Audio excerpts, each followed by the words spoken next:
오늘 말씀은 로마서 8장 31절에서 39절의 말씀입니다. 로마서 8장 31절에서 39절 같이 읽습니다. 시작. 그런즉 이 일에 대하여 우리가 무슨 말 하리요? 만일 하나님이 우리를 위하시면 누가 우리를 대적하리요? 자기 아들을 아끼지 아니하시고 우리 모든 사람을 위하여 내주신 이가 어찌 그 아들과 함께 모든 것을 우리에게 주시지 아니하겠느냐? 누가 능히 하나님께서 택하신 자들을 고발하리요? 의롭다 하신 이는 하나님이시니 누가 정죄하리요? 죽으실 뿐 아니라 다시 살아나신 이는 그리스도 예수시니 그는 하나님 우편에 계신 자요 우리를 위하여 간구하시는 자시니라.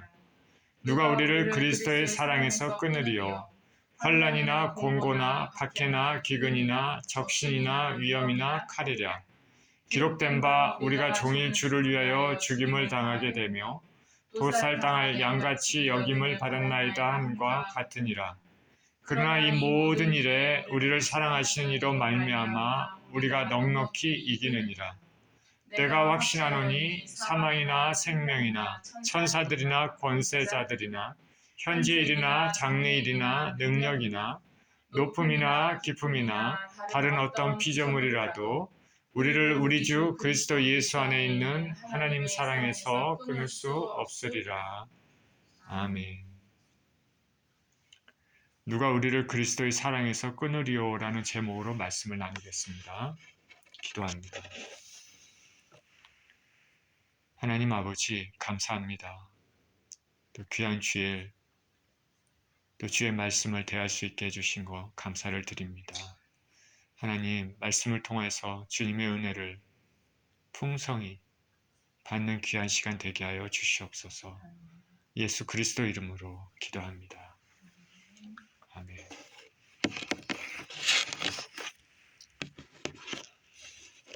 한국에 지구촌 교회라는 곳이 있습니다. 이동원 목사님, 지금은 원로 목사님으로 있는 걸로 알고 있는데, 이동원 목사님이 이전에 이런 예화를 말한 적이 있습니다. 기독교 작가였던 정연희 씨라는 분이 쓴 내 잔이 넘치나이다. 거기에 맹의순이라는 한 신학교 출신의 사람에 대한 얘기입니다. 맹의순입니다. 6.25 사변의 피난길에서 그는 빨갱이로 오해를 받았습니다. 그래서 체포를 당했습니다. 포로 소용소에 들어갑니다. 그는 유달리 이웃을 돕고 복음 전도에 헌신적인 사람이었습니다.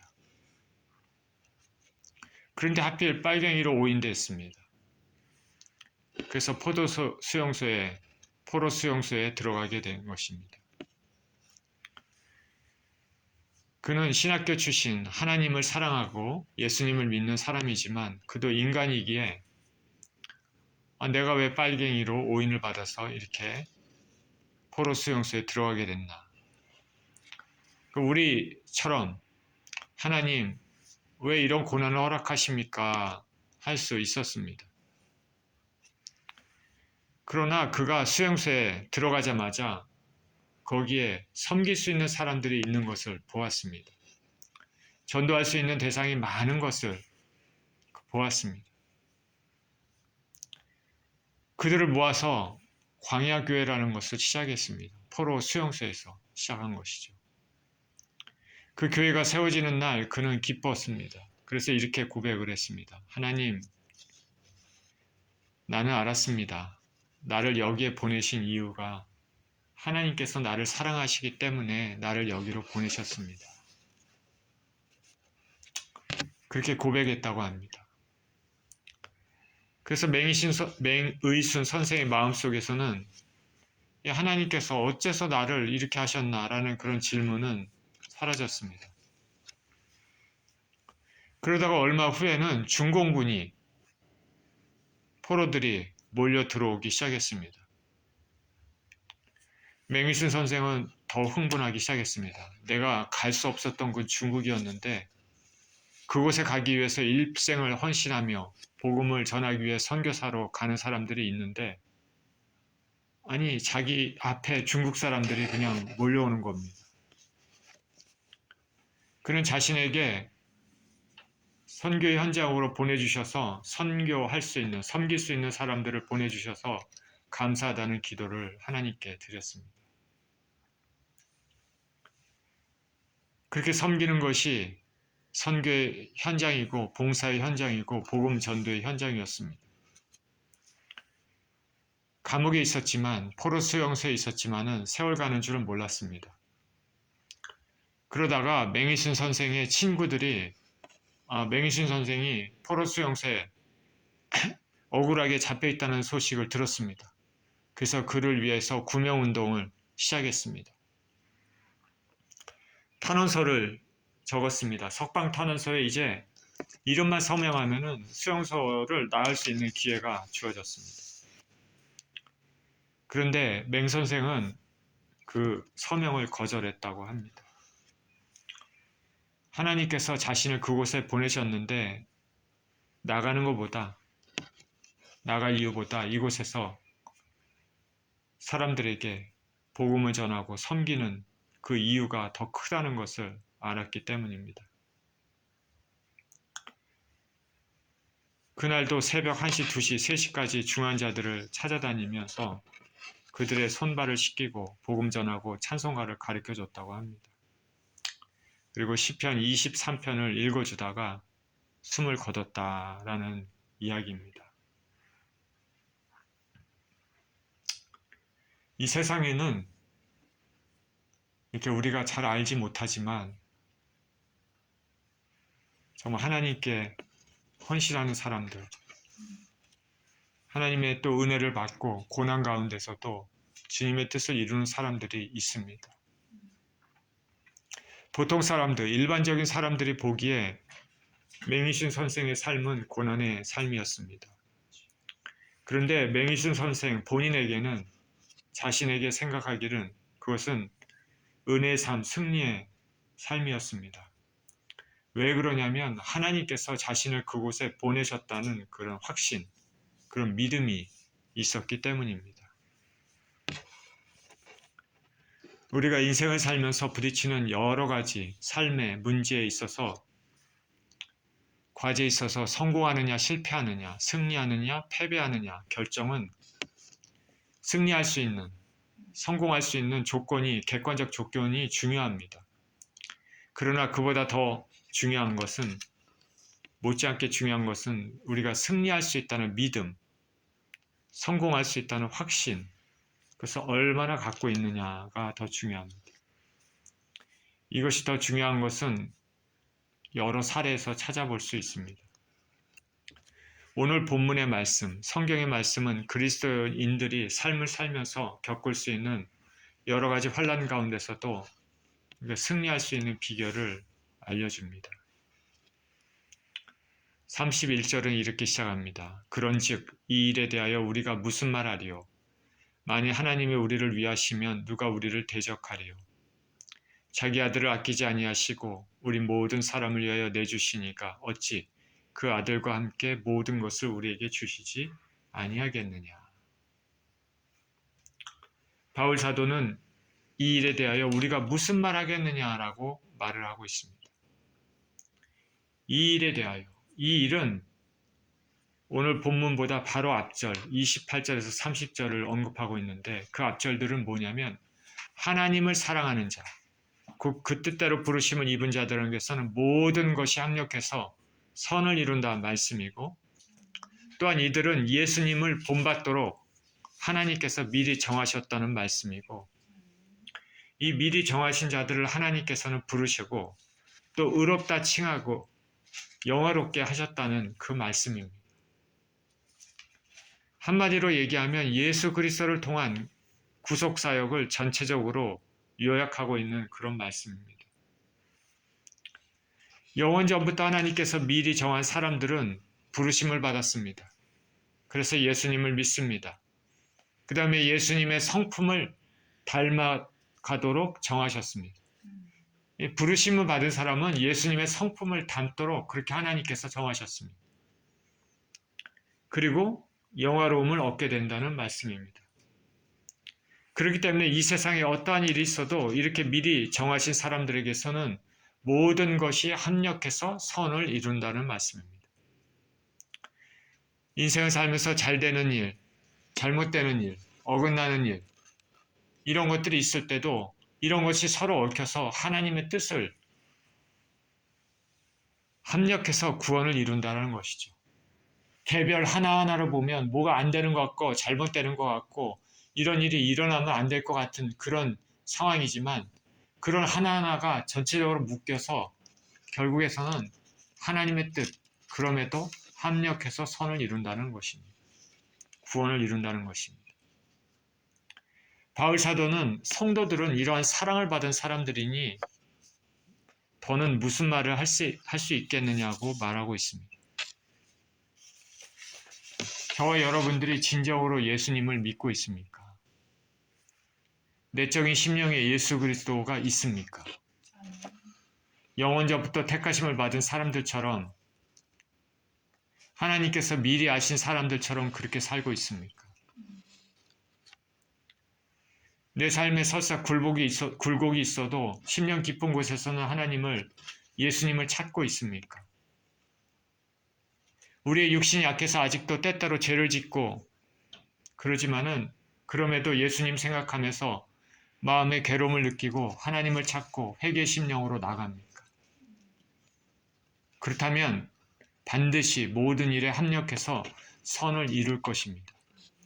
이 세상 어떤 것들도 우리를 대적할 수 없습니다. 고통 가운데 있어도 죄 가운데서 신음해도 예수님 안에 있는 사람들에게는 결코 정죄함이 없습니다.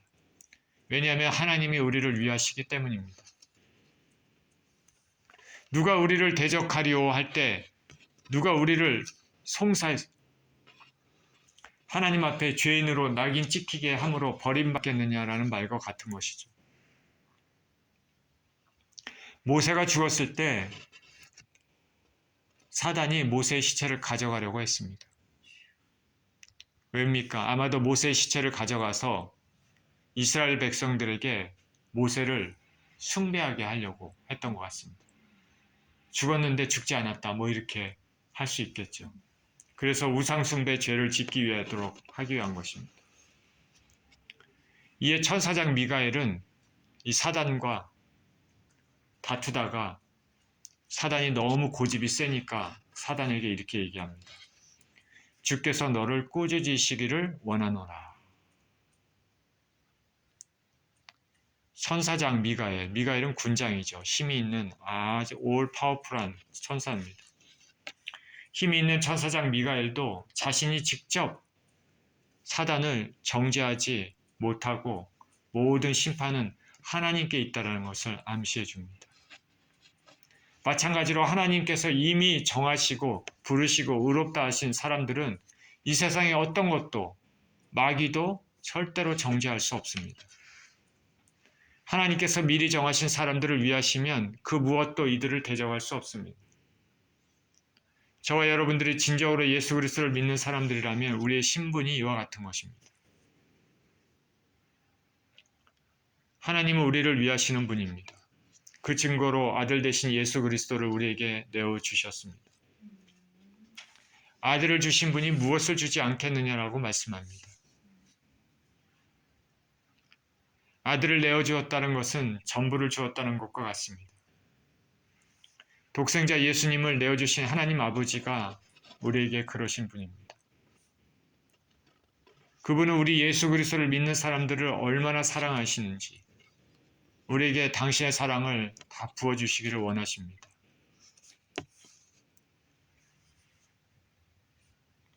현재 시대에도 아들이고 독생자라면 귀하게 생각합니다. 얼마나 귀합니까? 그죠? 자식이 하나밖에 없는데 그 남자아이다. 얼마나 귀합니까? 그러나 고대 시대 때는 더욱더 귀했습니다. 한 가족의 혈통을 잇는 사람이고 그 가족을 대표하는 사람이 되기 때문입니다. 그래서 아브라함이 그렇게 자식을 갖길 원했습니다.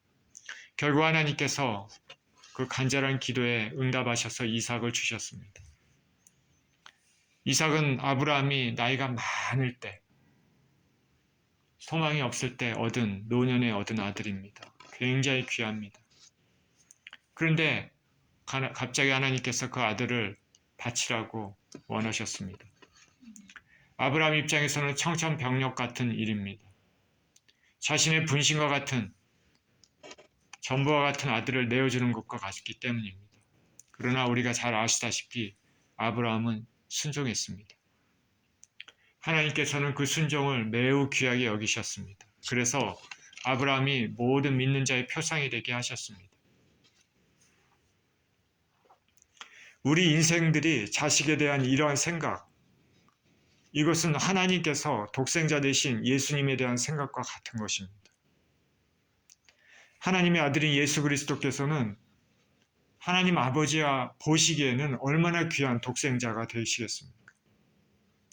그 독생자 되신 예수님을 우리 인생들을 위해 십자가에 내어주신 것은 아브라함이 독생자 이삭을 내어줄 때의 마음과 같은 것입니다. 더군다나 예수님을 내어준 것은 당신을 아프게 한 죄인인 우리들을 살리시기 위해 내어주신 것임을 안다면 더욱 그 마음이 어떠한지 알 수 있습니다. 성경은 인간을 하나님의 형상대로 창조되었다고 말했습니다. 우리들이 갖고 있는 모든 감정들, 마음들, 영적인 교류, 이런 것들은 하나님으로부터 왔습니다. 그렇게 우리를 사랑하셔서 독생자 아들을 내어주신 아버지께서는 독생자도 내어주셨는데 우리들을 위해 무엇을 주시지 않겠느냐 말합니다. 우리를 향한 하나님 아버지의 생각이 이와 같음을 알고 그 사랑의 하나님께 우리는 나아가야 될 줄 믿습니다. 그 아들과 함께 모든 것을 우리에게 주시지 않겠느냐. 모든 것이라고 여기 말을 했습니다. 모든 것이라고 얘기했는데 모든 것은 가장 중요한 구원을 포함해서 하늘과 땅의 모든 권세와 피조물도 포함될 수 있습니다. 성경은 천사들도 성도들을 위해 부리는 영으로 활동한다고 말했습니다. 성도들의 위치, 예수님을 진정으로 믿고 있는 미리 하신 택하신 자들의 위치가 이와 같은 것입니다. 존귀한 하나님 백성으로서의 삶을 누리는 저와 여러분 되시기를 축원드립니다. 33절입니다. 누가 능히 하나님께서 택하신 자들을 고발하리요. 의롭다 하신 이는 하나님이시니 누가 정죄하리요. 죽으실 뿐 아니라 다시 살아나신 이는 그리스도 예수시니 그는 하나님 우편에 계신 자요 우리를 위하여 간구하시는 자신이라. 누가 능히 하나님께서 택하신 자들을 고발할 수 있느냐 말합니다. 왜냐하면 하나님께서 이미 의롭다고 말하셨기 때문입니다. 이전에 미리 하신 자들을 부르시고 부른 자들을 의롭다고 말씀하셨습니다. 누가 능히 고발하리요. 누가 능히는 사단을 염두에 두고 하는 말입니다. 사단의 특징은 참소자, 고발자입니다. 사단은 사람들을 참소하기를 좋아합니다. 우리가 누군가를 보고 저 사람 잘못했어, 저 사람 잘못했어 계속 그런 것들을 즐겨하는 사람들은 사단의 특징을 그대로 가지고 있는 것이나 마찬가지입니다. 그죠? 사단의 자식들이죠. 고발하기를 좋아합니다. 사단은. 하나님 앞에서 이 사람은 이런저런 죄를 지었으니 천국에 들어갈 자격이 없는 사람이라고 하나님 앞에 고소하는 그런 존재입니다. 스가랴서 3장에서도 사단이 대제사장 여호수아를 하나님 앞에 고소하는 장면이 나옵니다. 대제사장을 위시해서 이스라엘 전체를 고발하는 것입니다. 사단은 그런 존재입니다.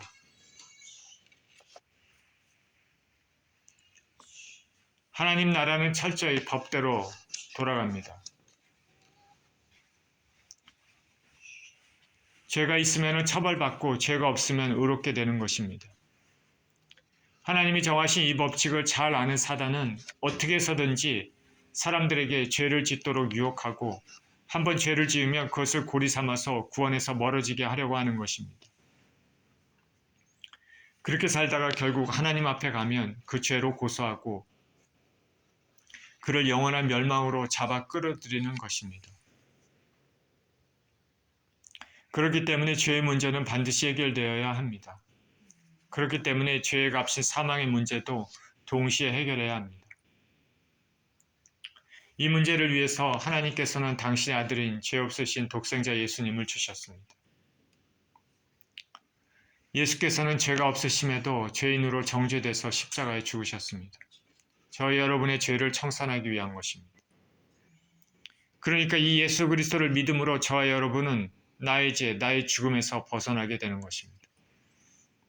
예수 그리스도께서 내 죄, 내 죽음을 맛보았기 때문입니다. 그래서 저와 여러분은 이제 합법적으로 하나님 앞에 의로운 사람으로 설 수 있습니다. 하나님 나라의 법칙, 법대로 운영되는 그 법칙에 저와 여러분은 통과하게 되는 것입니다. 의롭다는 것은 헬라어로 디카이오입니다. 이것은 법정 용어입니다. 법원에서 공식적으로 판사가 땅땅 두드리듯이 마지막 판결에 죄가 없음을 인정하는 것이죠. 재판장의 마지막 판결입니다. 저와 여러분이 진정으로 예수님의 죽으심과 부활을 나의 죽음과 부활로 믿고 있다면 저와 여러분은 의로운 사람이 되는 것입니다. 아무리 사단이 죄가 있다고 고소를 해도 소용이 없습니다. 이미 예수 그리스도의 죽으심과 부활하심을 믿었기 때문입니다. 이와 같이 회복시키시는 것은 하나님의 뜻입니다. 이렇게 살리시는 것이 하나님의 뜻입니다. 당신의 아들 독생자를 내어주시기까지 저와 여러분들을 살리시기를 원하십니다. 누구에게나 열려있는 이 복음을 우리는 믿기만 하면 됩니다. 그러면 살고 그러면 의롭게 됩니다. 만약 이 선물을 거부하면 그 자신의 죄로 인해서 사단의 고소를 받고 영원한 멸망의 판결이 기다릴 뿐입니다. 우리 주 예수 그리스도께서는 그 모진 순환과 죽음을 당하시고 3일 만에 부활하셨습니다. 저 여러분들을 의롭게 하기 위해서입니다. 그리고 그 주님께서는 지금 하나님 우편에서 아버지 우편에서 우리를 위해 중보하고 계십니다. 우리를 잃지 않게 하기 위한 것입니다. 하나님께서는 예수 그리스도를 통해서 우리에게 영원한 천국을 주시길 원하고 구원을 주시길 원하고 우리의 부족함 때문에 이 땅에서 어떻게 살아갈 때 우리가 잃지 않도록 떠나가지 않도록 예수 그리스도께서는 우리 주님께서는 아버지 우편에서 우리를 위해서 간구하고 있는 것입니다. 우리를 잃지 않기 위해서입니다. 중보는 매우 중요합니다. 지금 나에게 어려움이 있어도 누군가 나를 위해 하나님께 기도하고 있다면 위로와 힘을 얻게 됩니다. 중보는 매우 중요합니다. 중보를 많이 하시는 저와 여러분 되시기를 축원드립니다. 더군다나 그 중보하시는 분이 예수님이라면 어떻겠습니까? 예수님께서는 아버지께서 나에게 주신 자를 하나도 잃지 않는 것이 아버지 뜻이라고 말씀하셨습니다. 주님은 저와 여러분들이 아버지의 미리 하신 자들이라면 지금도 저와 여러분들을 위해 중보하고 계십니다. 우리의 연약함으로 여러 가지 유혹을 받아 죄에 빠지게 되면 하루빨리 돌아올 수 있도록 기도하시고 우리를 죄의 유혹에서 벗어날 수 있도록 돕고 계십니다. 예수님은 우리의 변호사 같으신 분이죠. 이런 하나님 아버지와 예수님이 계시기 때문에 사단은 우리를 결코 빼앗아갈 수 없습니다. 우리 스스로 마음의 결정을 해서 고집스럽게 하나님을 떠나고 멸망길로 가지 않는 이상 우리는 결코 정죄함을 당하지 않습니다. 35절입니다. 누가 우리를 그리스도의 사랑에서 끊으리요? 환난이나 공고나 박해나 기근이나 적신이나 위험이나 칼이랴. 기록된 바 우리가 종일 주를 위하여 죽임을 당하게 되며 도살할 양같이 여김을 받았나이다 함과 같으니라. 그러나 이 모든 일에 우리를 사랑하시는 이로 말미암아 우리가 넉넉히 이기느니라. 앞에서 언급한 바 하나님과 예수님이 우리를 위하시는 그 은혜를 알면 아무도 우리를 예수 그리스도의 사랑에서 끊을 수가 없다는 것을 알 수 있습니다. 이 세상에 어떤 환난이나 공고나 박해나 기근이나 적신이나 위험이나 칼일지라도 결코 끊을 수 없습니다. 지금 환난 가운데 있는 사람이 있습니까? 변함없는 하나님 말씀이 이 말씀에 의지해서 이겨나가시기를 축원드립니다. 이 세상의 어떤 것으로부터 하나님이 지금 나를 사랑하고 계신다는 것을 부정할 수는 없는 것입니다. 하나님은 나를 사랑하신다. 예수님은 나를 사랑하신다. 하나님은 절대 나를 놓지 않으신다. 예수 그리스도께서는 절대 나를 놓지 않으신다. 이 말씀에 근거해서 믿음으로 나가는 것이죠. 연약한 믿음이라도 좋습니다. 고난이 심하고 고통이 심하고 환난이 심하면 마음이 녹습니다. 이미 있는 믿음도 쪼그라드는 경우가 많습니다. 그러나 그래도 얼마 안 되는 겨자씨가 믿음이라도 믿고 나가면 되는 것입니다. 환난이 있다고 이것이 그리스도께서 우리를 사랑하시지 않는다, 그런 것이 아닙니다. 우리가 믿음의 끈을 놓지만 않는다면 반드시 주님은 우리를 살리실 줄 믿습니다. 제가 몇 해 전에 그 심한 고통이 있을 때, 내 인생은 이제 끝났나 생각했을 때, 한순간도 참을 수 없는 것 같이 고통스럽고 안절부절하는 상황에 놓였을 때 붙잡고 견딜 수 있는 것은 하나님 말씀이었습니다. 지금도 생각납니다. 너무 괴롭고 고통스러워서 어떻게 할 수가 없어서 뒷산에 가서 어두컴컴한데 저녁에 여기저기 걸으면서 아무도 없는 곳이었습니다. 하나님 말씀을 계속 되뇌이면서 기도했던 것이 지금도 생각납니다. 그때 되뇌었던 말씀들, 이런 말씀들이었습니다. 사람이 감당할 시험 밖에는 너에게 당한 것이 없나니 하나님은 감당치 못할 시험 당함을 허락지 아니하시고 시험 당할 즈음에 능히 피할 길을 두사 감당케 하시느니라. 너희는 아무것도 염려하지 말고 오직 모든 일에 기도와 간구로 너희 구할 것을 감사함으로 하나님께 아뢰라. 그리하면 모든 지각에 뛰어난 하나님의 평강이 너희 마음과 생각을 지키시죠. 저물매 사람들이 귀신 들린 자를 많이 데리고 예수께 오거늘 예수께서 말씀으로 귀신들을 쫓아내시고 병든 자를 다 고치시니 이는 선지자 이사야로 하신 말씀에 우리 연약한 것을 친히 담당하시고 병을 짊어지셨도다 함을 이루려 하심이더라. 그가 찔림은 우리의 허물을 인하며 그가 상함은 우리의 죄악을 인함이라. 그가 징계를 받음으로 우리가 평화를 누리고 그가 채찍에 맞음으로 우리가 나음을 입었도다. 우리가 익히 아는 이 말씀들, 그 어두운 가운데 왔다 갔다 걸으면서 이 말씀들을 되뇌이고 고백하면서 하나님 앞에 기도를 했던 것이 생각이 납니다. 지금 로마서를 쓰고 있는 사도 바울의 인생 여정이 지금 그렇습니다. 복음을 전하면서 겪는 수많은 고통들, 죽음의 문턱에도 여러 번 갔었던 그런 고통 가운데서도 이렇게 쓰고 있는 것입니다. 누가 우리를 그리스도의 사랑에서 끊으리요? 종일 주님을 위해 죽임을 당하게 되고 도살당할 양같이 여김을 당해도 하나님이 우리를 버리셨나 할 정도의 상황에 놓여도 결코 지지 않고 넉넉히 이기게 되는 것은 자신들을 사랑하시는 이 하나님, 예수님이 계시기 때문이었습니다. 바울은 고린도후서 1장 8절 9절에 이렇게 말했습니다. 형제들아, 우리가 아시아에서 당한 환난을 너희가 알지 못하기를 원치 아니하노니 힘에 지나도록 심한 고생을 받아 살 소망까지 끊어지고 우리 마음에 사형 선고를 받은 줄 알았으니 이는 우리로 자기를 의뢰하지 말고 오직 죽은 자를 다시 살리시는 하나님만 의뢰하게 하심이라.